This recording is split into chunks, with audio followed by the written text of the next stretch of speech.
Okay, here we are at the machine, and I have our folded pockets folded right sides together. And in most basic sewing, you're always going to sew right sides together. And we're going to use a 3/8 seam allowance. So it's usually the seam allowance, you can see that there might be a 10 right on this line right here. It might say 3/8, or your foot might be big enough to where it's right at the edge of the foot.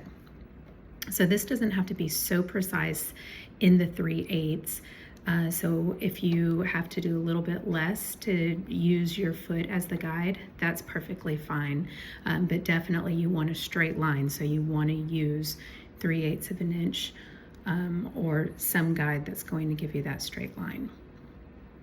So anytime we're sewing, we always want to back stitch at the front of our stitch and then also at the end of our stitch.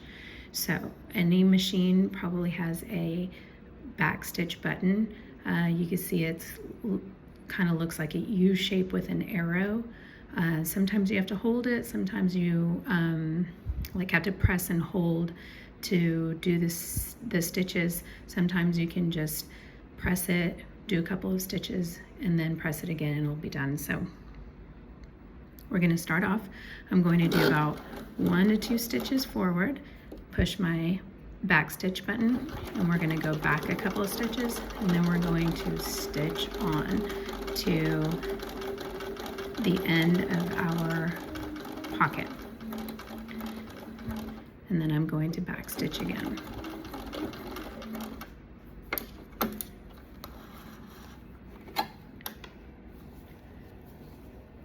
So what we have here is a 3/8 stitch line on the fold of our pocket.